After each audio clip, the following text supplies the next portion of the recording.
Hey everyone, welcome back to my channel. তো অন্য এটি ব্লগ লৈ আপোনালোকৰ মাজলৈ আহিলোঁ। তো আজি ব্লগ নকৰোঁ বুলি ভাবিছিলোঁ, কিন্তু যিহেতু আপোনালোকক কৈছোঁ মই ডেইলি ব্লগ দিবলৈ চেষ্টা কৰিম বুলি, আৰু আপোনালোকে ডেইলি ব্লগে বিচাৰিছে, তো মই সেইকাৰণে কৰিছোঁ। আৰু তো একো নাই, আজি ৰাতিপুৱা উঠি বিচনাত পাই গায়ে ধুই আহিলোঁ একেবাৰে।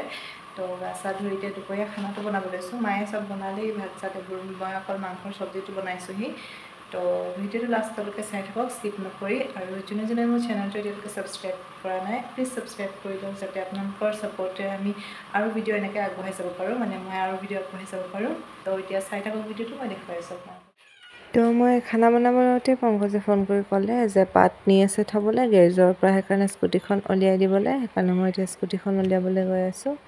এয়া দেখিছেনে গেৰেজটো, স্কুটিখন এতিয়া মই উলিয়াই দিম আৰু দৰ্জাখন খুলি থ'ম, যিহেতু পাত থ'বলৈ আহি আছে।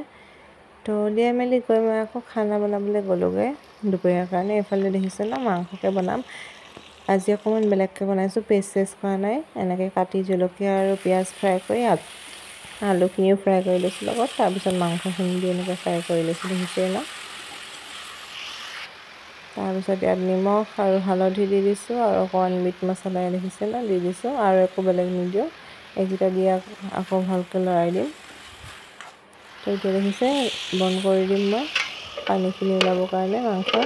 তাৰপিছত যেতিয়া পানীখিনি শুকাই গ'ল, আৰু এক্সট্ৰা পানী দি পেলাই মই এনেকৈ লৰাই পেলাই বন্ধ কৰি দিলোঁ। তো খানা হৈ গ'ল দুপৰীয়াৰ কাৰণে।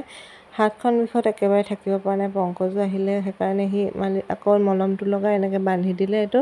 আৰু তালৈ মই এইফালে ভাত বাঢ়ি ল'লোঁ, দেখিছে ন, মাংস, ঢেকীয়া আলু ভাজি আৰু দাইল ভাত আজি কাৰণে। খাই থাকোঁতে এইফালে দেখিছে ন, ভণ্টিয়ে কি দেখুৱাই আছে মোবাইলত, ভাত চাত খাবলৈ এৰি চাই আছে। মই কৈছোঁ খাই ল, ঠাণ্ডা হ'ব। নাই, নুশুনেই। ইহঁতি কি যে চাই আছে, জমনি ভিডিঅ' কিবা চাই আছে। তো হৈ গ'ল খাই এতিয়া তাৰো, সি গ'ল খটখটিলে। তো মই এইফালে আনাৰস খাই ল'লোঁ, আনি থোৱা আছিল, মায়ে কাটি দিলে। তো খাই পেলাই এতিয়া মাৰ চুলিখিনিত মই ৰ'জমেৰী ৱাটাৰ লগাব লৈছোঁ। চুলি ধুলে যিহেতু আজি, সেইকাৰণে মায়ে লগাই দিব কৈছে। ইয়াত দেখিছে ন, এনেকুৱা ছুইটচ এটা থাকে, এইটো টিপি দিলে এইফালে ওলাই আহে, অন হৈ যায়, তেতিয়াহে স্প্ৰেটো হয়। এতিয়া মই ভালকৈ স্প্ৰে কৰি মাছাজ কৰি দিওঁ মাৰ মূৰটো। তাৰপিছত কৰি হোৱাৰ পিছত এইফালে আইতাৰ ফোন আহিলে, সেইকাৰণে ভণ্টিয়ে মাক ফোনটো দিলেহি। তো লগাই মেলি এতিয়া আহিলোঁ। কাপোৰ আৰু ধুই থোৱা আছিল, সেইখিনিও শুকাল, সেইকাৰণে জাপিবলৈ আহিলোঁ। এটা এটাকৈ চব জাপি ল'ম। হাতখন একেবাৰে মই কি হৈছে ভাবি পোৱা নাই, বিষত নাৰ্ভে উঠিছে নে কি হৈছে। তথাপিও মই জাপিছোঁ আৰু লাহে লাহে, বিষাইছিল সেইকাৰণে মাজতে মালিচ কৰিলোঁ এনেকৈ। তো এইফালে কাপোৰবোৰ এতিয়া জাপি ল'ম, ঢেৰ কাপোৰ আছে ইয়াত। এনেকৈ গোটাই থ'লে ভাল নেদেখুৱায় চফাত, কোনোবা ঘপককৈ আহি গ'লেও এনেকৈ কাপোৰ থৈ দিলে বেয়া দেখায়। সেইকাৰণে ভাবিলোঁ জাপিয়ে লওঁ। মায়ে কৈছিল নালাগে বুলি, ভণ্টিও কৈছিল নালাগে, হাতৰ বিষ হৈ আছে।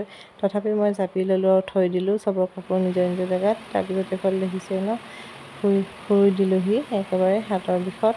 এতিয়া মই নভেলখন পঢ়িম, চেতন ভগতৰ ৰিভলিউশ্যন 2020, লগৰজনীৰ পৰা আনিছিলোঁ পঢ়িম বুলি। তো সেইটোৱে আছিল আজিৰ কাৰণে। থেংক ইউ ফৰ ৱাচিং।